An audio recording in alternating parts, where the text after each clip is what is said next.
सुधा को सारी रात नींद नहीं आई।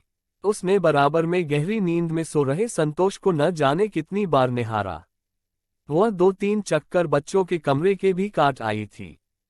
पूरी रात बेचैनी में काट दी कि कल से पता नहीं मन पर क्या बीतेगी। सुबह की फ्लाइट से सुधा की जेठानी रेखा की छोटी बहन निशा आने वाली थी। सुधा के विवाह को 7 साल हो गए हैं। अभी तक उसने निशा को नहीं देखा था, बस उसके बारे में केवल सुना था। सुधा के विवाह के 15 दिन बाद ही रेखा ने ही हंसी हंसी में ही एक दिन सुधा को बताया था कि संतोष तो दीवाना था निशा का। अगर निशा अपने करियर को इतनी गंभीरता से न लेती तो आज तुम्हारी जगह निशा ही मेरी देवरानी होती। उसे दिल्ली में एक अच्छी जॉब का ऑफर मिला तो वह प्यार मोहब्बत छोड़कर दिल्ली चली गई। उसने यहीं हमारे पास इलाहाबाद में रहकर ही तो एमबीए किया था। निशा शादी के बंधन में जल्दी नहीं बंधना चाहती थी, तब मांझी और बाबूजी ने तुम्हें पसंद किया। संतोष तो मान ही नहीं रहा था। फिर ये विवाह के लिए कैसे तैयार हुए? सुधा ने पूछा जब निशा ने विवाह करने से मना कर दिया। मांझी के समझाने पर बड़ी मुश्किल से तैयार हुआ था। सुधा चुपचाप संतोष की असफल प्रेम कहानी सुनती रही। रात को ही निशा का फोन आया था। उसका इलाहाबाद तबादला हो गया था और वह सीधे यहीं आ रही थी। सुधा जानती थी कि निशा ने अभी तक विवाह नहीं किया है। रेखा ने तो रात से ही चहकना शुरू कर दिया था, निशा अब यहीं रहेगी तो कितना मजा आएगा सुधा। तुम तो पहली बार मिलोगी उससे, देखना कितनी स्मार्ट है मेरी बहन। सुधा औपचारिकतावश मुस्कुराती रही। संतोष पर नजरें जमाए थी, लेकिन अंदाजा नहीं लगा पाई कि संतोष खुश है या नहीं।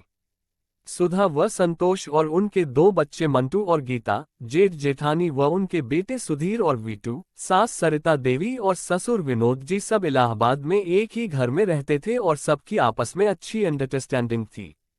सब खुश थे, लेकिन निशा के आने की खबर से सुधा कुछ बेचैन थी। निशा सुबह अपने काम में लग गई। रेखा बेहद खुश थी। बोली, सुधा आज निशा की पसंद का नाश्ता और खाना बना लेते हैं। सुधा ने हाँ में सिर हिलाया, फिर दोनों किचन में व्यस्त हो गई। टैक्सी गेट पर रुकी तो रेखा ने पति बबलू से कहा, शायद निशा आ गई, आप थोड़ी देर बाद ऑफिस जाना। मुझे आज कोई जल्दी नहीं है भाई, इकलौती साली साहिबा जो आ रही हैं। बबलू हंसा। निशा ने घर में प्रवेश कर सबका अभिवादन किया और रेखा उसके गले लग गई। फिर सुधा से परिचय करवाया। निशा ने जिस तरह से उससे ऊपर से नीचे तक देखा, वह सुधा को पसंद नहीं आया। फिर भी वह उससे खुशी खुशी मिली। जब निशा सबसे बातें कर रही थी तो सुधा ने उसका जायजा लिया। सुंदर स्मार्ट पोनीटेल बनाए हुए छोटा सा टॉप और जीन्स पहने छरहरी निशा काफी आकर्षक थी। जब संतोष फ्रेश होकर आया तो निशा ने फौरन अपना हाथ आगे बढ़ाते हुए कहा, हाय कैसे हो? संतोष ने हाथ मिलाते हुए कहा, मैं ठीक हूँ, तुम कैसी हो? कैसी लग रही हूँ? बिल्कुल वैसी जैसे पहले थी। सुधा के दिल को कुछ हुआ, लेकिन प्रत्यक्षतया सामान्य बनी रही। सरिता देवी और विनोद जी उससे दिल्ली के हालचाल पूछते रहे। रेखा व निशा के माता पिता बनारस में रहते हैं। सुधा के माता पिता नहीं हैं। एक भाई है जो विदेश में रहता है। नाश्ता हंसी मजाक के माहौल में हुआ, सब निशा की बातों का मजा ले रहे थे।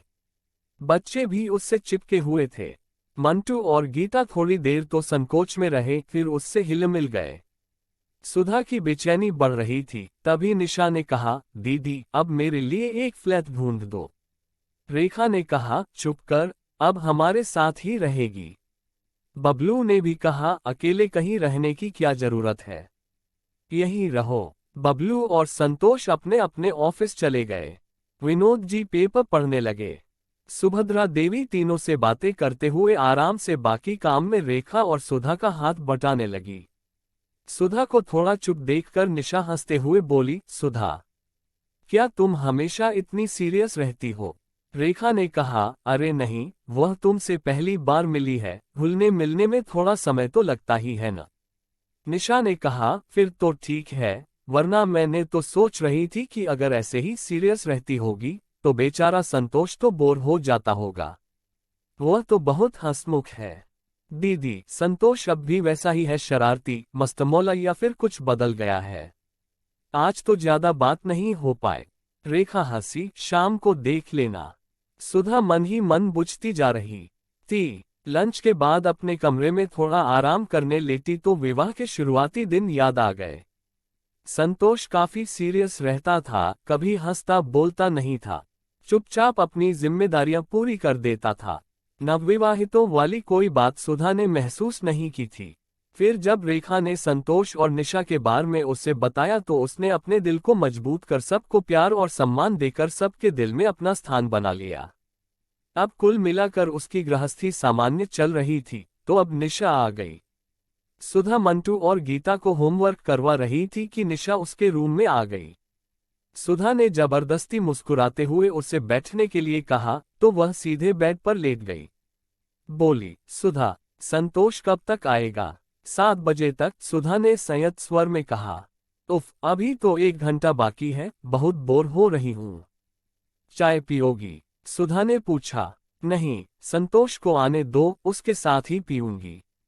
सुधा को निशा का संतोष के बारे में बात करने का ढंग अच्छा नहीं लग रहा था, लेकिन करती भी क्या, कुछ कह नहीं सकती थी। संतोष आया तो निशा चहक उठी, फिर ड्राइंग रूम में सोफे पर संतोष के बराबर में बैठकर ही चाय पी। घर के बाकी सभी सदस्य वहीं बैठे हुए थे। निशा ने पता नहीं कितनी पुरानी बातें छेड़ दी थीं। सुधा का उतरा चेहरा देखकर संतोष ने पूछा, सुधा, तबीयत तो ठीक है न? बड़ी सुस्त लग रही हो। नहीं, ठीक हूँ। यह सुनकर निशा ने ठहाका लगाया। बोली, वाह संतोष, तुम तो बहुत केयरिंग पति बन चुके हो, इतनी चिंता पत्नी की। वह दिन भूल गए जब मुझे जाता देखकर आहें भर रहे थे। यह सुनकर सभी घर वाले एक दूसरे का मुंह देखने लगे। तब रेखा ने बात संभाली, क्या कह रही हो निशा? कभी तो कुछ सोच समझ कर बोला कर। अरे दीदी, सच ही तो बोल रही हूँ। सुधा ने बड़ी मुश्किल से स्वयं को संभाला, दिल पर पत्थर रखकर मुस्कुराते हुए चाय के बर्तन समेटने लगी। सब थोड़ी देर और बातें करके अपने अपने काम में लग गए। डिनर के समय भी निशा संतोष संतोष करती रही और वह उसकी हर बात का हंसते मुस्कुराते जवाब देता रहा। अगले दिन निशा ने भी ऑफिस ज्वाइन कर लिया। सबके ऑफिस जाने के बाद सुधा ने चैन की सांस ली कि अब कम से कम शाम तक तो वह मानसिक रूप से शांत रहेगी। ऐसे ही समय बीतने लगा। सुबह सब ऑफिस निकल जाते। शाम को घर लौटने पर रात के सोने तक निशा संतोष के इर्द गिर्द ही मंडराती रहती। सुधा दिन ब दिन तनाव का शिकार होती जा रही थी। अपनी मनोदशा किसी से शेयर भी नहीं कर पा रही थी। कुछ कहकर स्वयं को शंका की साबित नहीं करना चाहती थी। वह जानती थी कि उसने संतोष के दिल में बड़ी मेहनत से अपनी जगह बनाई थी, लेकिन अब निशा की उच्छृंखलता बढ़ती ही जा रही थी। वह कभी संतोष के कंधे पर हाथ रखती तो कभी उसका हाथ पकड़कर कहीं चलने की जिद करती, लेकिन संतोष ने हमेशा टाला। यह भी सुधा ने नोट किया। मगर निशा की हरकतों से उसे अपना सुख चैन खत्म होता नजर आ रहा था। क्या उसकी घर गृहस्थी टूट जाएगी? क्या करेगी वह? घर में सब निशा की हरकतों को अभी बचपना है कहकर टाल जाते। सुधा अजीब सी घुटन का शिकार रहने लगी। एक रात संतोष ने उससे पूछा, सुधा, क्या बात है, आजकल परेशान दिख रही हो? सुधा कुछ नहीं बोली। संतोष ने फिर कुछ नहीं पूछा तो सुधा की आंखें भर आई। क्या संतोष को मेरी परेशानी की वजह का अंदाजा नहीं होगा? इतने संगदिल क्यों है संतोष? बच्चे तो नहीं हैं जो मेरी मनोदशा समझ न आ रही हो, जानबूझकर अनजान बन रहे हैं। सुधा रात भर मन ही मन घुटती रही। बगल में संतोष गहरी नींद सो रहा था। एक संडे सब साथ लंच करके थोड़ी देर बातें करके अपने अपने रूम में आराम करने जाने लगे तो किचन से निकलते हुए सुधा के कदम ठिठक गए। निशा बहुत धीरे से संतोष से कह रही थी, शाम को 7 बजे छत पर मिलना। संतोष की कोई आवाज नहीं आई। थोड़ी देर बाद सुधा अपने रूम में आ गई। संतोष आराम करने लेट गया। फिर सुधा से बोला, आओ थोड़ी देर तुम भी लेट जाओ। सुधा मन ही मन आग बबूला हो रही थी, अतः जानबूझकर कहा, बच्चों के लिए कुछ सामान लेना है, शाम को मार्केट चलेंगे। आज नहीं, कल, संतोष ने कहा। सुधा ने चिढ़ते हुए पूछा, आज क्यों नहीं? मेरा मार्केट जाने का मूड नहीं है। कुछ जरूरी काम है। क्या जरूरी काम है? अरे तुम तो जिद करने लगती हो, अब मुझे आराम करने दो, तुम भी आराम करो। सुधा को आग लग गई। सोचा बता दे, उसे पता है कि क्या जरूरी काम है, मगर चुप रही। आराम क्या करना था, बस थोड़ी देर कटफटे बदलकर उठ गई और वहीं रूम में चेयर पर बैठकर पता नहीं क्या क्या सोचती रही। 7 बजे की सोच सोचकर उसे चैन नहीं आ रहा था। क्या करे, क्या माँ बाबूजी से बात करे, नहीं उन्हें क्यों परेशान करे, क्या कहेगी निशा संतोष से, संतोष क्या कहेंगे, उससे बातें करते हुए खुश तो बहुत दिखाई देते हैं। 7 बजे के आसपास सुधा जानबूझकर बच्चों को पढ़ाने बैठ गई। माँ बाबूजी पार्क में टहलने गए हुए थे। रेखा और बबलू अपने रूम में थे। उनके बच्चे खेलने गए थे। तनाव की वजह से सुधा ने मंटू और गीता को खेलने जाने से रोक लिया था। बच्चों में मन बहलाने का असफल प्रयास करते हुए उसने देखा कि संतोष गुनगुनाते हुए बालों में कंघी कर रहा है। उसने पूछा, कहीं जा रहे हैं? क्यों?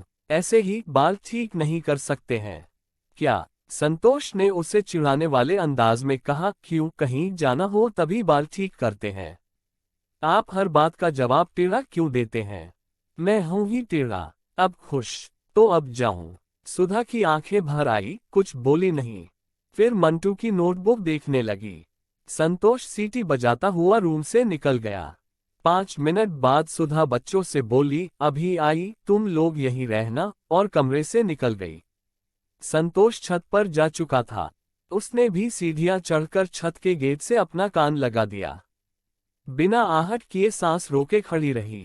तभी निशा की आवाज आई, बड़ी देर लगा दी। बोलो निशा, क्या बात करनी है? इतनी भी क्या जल्दी है? सुधा को उनकी बातचीत का एक एक शब्द साफ सुनाई दे रहा था। संतोष की गंभीर आवाज आई, बात शुरू करो निशा। संतोष, यहाँ आने पर सबसे ज्यादा खुश मैं इस बात पर थी कि तुमसे मिल सकूंगी, लेकिन तुम्हें देखकर तो लगता है कि तुम मुझे भूल गए। मुझे तो उम्मीद थी मेरा करियर बनने तक तुम मेरा इंतजार करोगे, लेकिन तुम तो शादी करके बीवी बच्चों के झंझट में पड़ गए। देखो, मैंने अब तक शादी नहीं की, तुम्हारे अलावा कोई नहीं जंचा मुझे। क्या किसी तरह ऐसा नहीं हो सकता कि हम फिर साथ हो जाएं? निशा, तुम आज भी पहले जैसी ही स्वार्थी हो। मैं मानता हूँ सुधा से शादी मेरे लिए एक समझौता था, अपनी सारी भावनाएं तो तुम्हें सौंप चुका था। लगता था सुधा को कभी वह प्यार नहीं दे पाऊंगा जो उसका हक है, लेकिन धीरे धीरे यह विश्वास भ्रम साबित हुआ। उसके प्यार और समर्पण ने मेरा मन जीत लिया। हमारे घर का कोना कोना उसने सुख शांति और आनंद से भर दिया। अब सुधा के बिना जीने की सोच भी नहीं सकता। जैसे जैसे वह मेरे पास आती गई, मेरी शिकायतें, गुस्सा, दर्द जो तुम्हारे लिए मेरे दिल में था, सब कुछ खत्म हो गया। अब मुझे तुमसे कोई शिकायत नहीं है। मैं सुधा के साथ बहुत खुश हूँ। गेट से कान लगाए सुधा को संतोष की आवाज में सुख और संतोष साफ साफ महसूस हुआ। संतोष आगे कह रहा था, तुम भाभी की बहन की हैसियत से तो यहाँ आराम से रह सकती हो, लेकिन मुझसे किसी भी रिश्ते की गलतफहमी दिमाग में रखकर यहाँ मत रहना। मेरे ख्याल में तुम्हारा यहाँ न रहना ही ठीक होगा। सुधा का मन तुम्हारी किसी हरकत पर आहत हो, यह मैं बर्दाश्त नहीं करूँगा। अगर यहाँ रहना है तो अपनी सीमा में रहना। इसके आगे सुधा को कुछ सुनने की जरूरत महसूस नहीं हुई। उसे अपना मन पंख जैसा हल्का लगा। आंखों में नमी सी महसूस हुई। फिर वह तेजी से सीढ़ियां उतरते हुए मन ही मन यह सोचकर मुस्कुराने लगी कि टेढ़ा है पर मेरा है। दोस्तों, मुझे मालूम है कि कहानी पसंद आने पर आप सब्सक्राइब और लाइक जरूर करेंगे। अतः कहानी राज की तरफ से कहानी को पूरी पढ़ने के लिए आप सबों को बहुत बहुत धन्यवाद।